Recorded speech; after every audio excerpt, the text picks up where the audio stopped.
of all the writers tonight, and how spectacular you all are.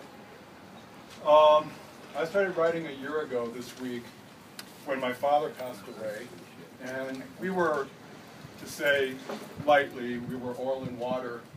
We looked alike, but we were estranged for about 10 years because he couldn't accept the fact that I was gay, and for a Cuban, that was unacceptable to my father. So I decided to rewrite my introduction and dedicate it to my mom.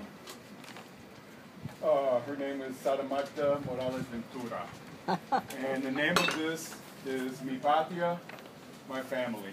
Thank you.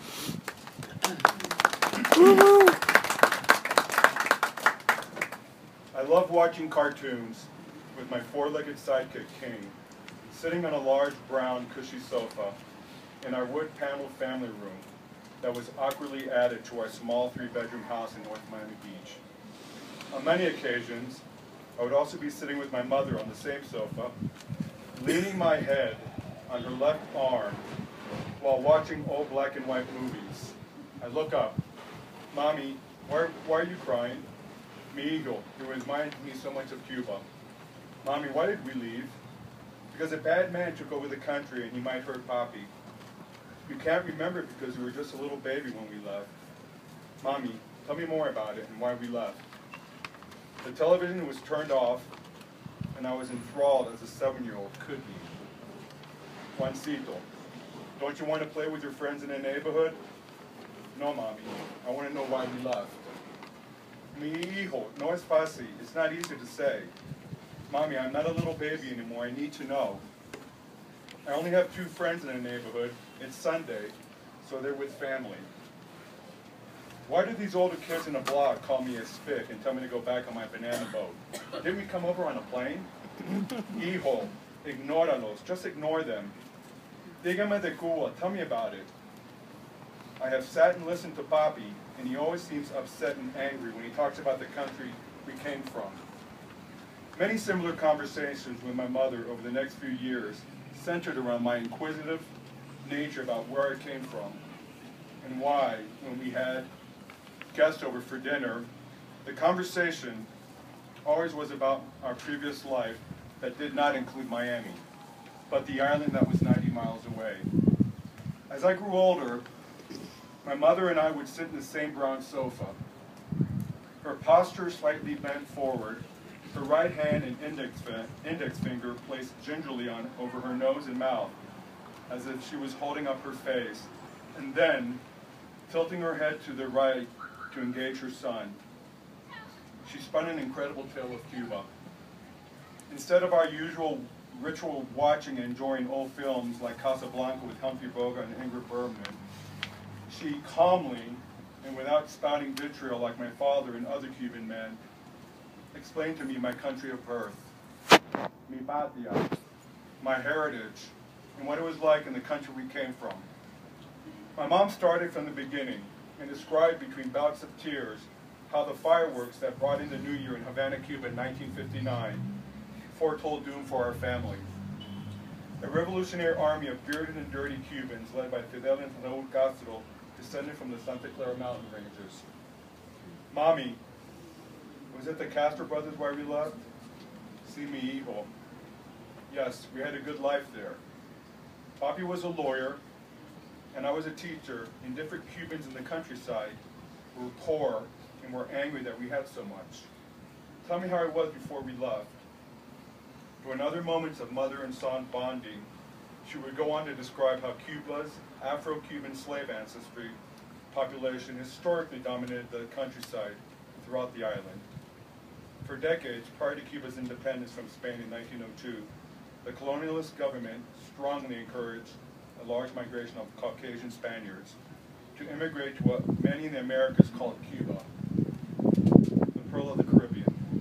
We were, as my father and grandparents would continuously remind me and my siblings at the dinner table, that we were blancos del país de España, that we were whites from the country of Spain.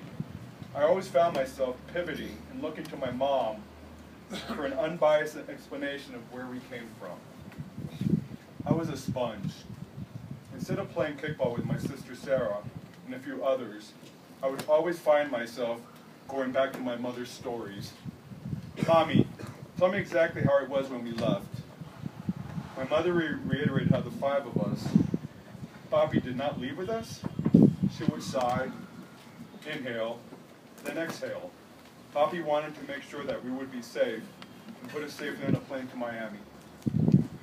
My mom, Sarah Damante, arrived with her 4 children, Oscar at 6, Carmen at 4, Sarah at 15 months, and myself at 3 months, with just 1 suitcase apiece, the clothes on our backs, and a few strategically hidden family photos. We were in danger when we left, and would they really put us in jail? See me hijo. Yes, they were looking for Papi and others that did not agree with the way that the Castro brothers wanted the country to be.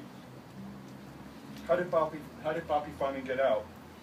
She would describe in detail how he would change his appearance, and he would go house to house to evade capture. And with the help of other Cubans in the previous government, obtain a passport of a deceased Cuban. Wow, would Castro's goons have killed Papi? Yes. Papi was respected under Fulgencio Batista, who used the military to stay in power for 7 years and did a lot of bad things. So anyone who worked with this Batista guy would go to jail and get killed.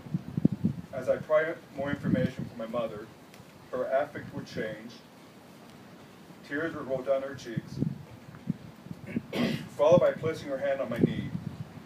A few times my sister Sarah, or Sarita, little Sarah, as she was known, would enter the family room and insist we play kickball with Harry, our mutual friend, and others who were waiting for me.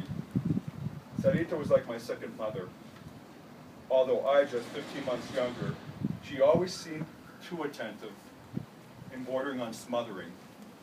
She was my protector from bullies in the neighborhood. Por favor, Juan, please go outside with your sister and play. As I stood up from the sofa, I looked back to see the expression of relief on my mother's face. Was it too painful for her to relive? Should I continue to insist that she tell me? I tried to engage with my peers, but I always found myself at 10, trying to put myself in my parents' shoes. I wanted to understand fully why I was being called names, and wanted to figure out through my mother's stories who I was.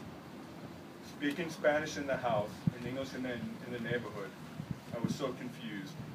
In my neighborhood, I was that kid that can curse in 2 languages, which brought me some leeway with a few bullies. But for the most part, I was that quirky Hispanic kid that lived in the corner.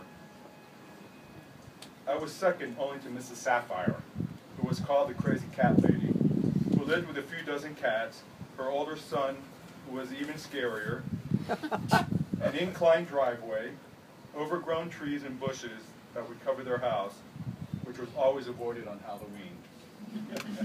On certain Sundays, my father, who put many hours of work as a car salesman, insisted on family dinners.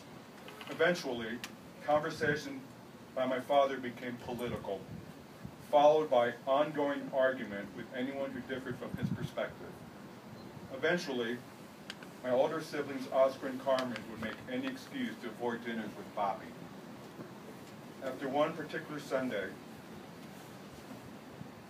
as I was walking King on a leash, I looked down and saw a slightly injured butterfly on a blade of grass, and carefully placed it on my finger.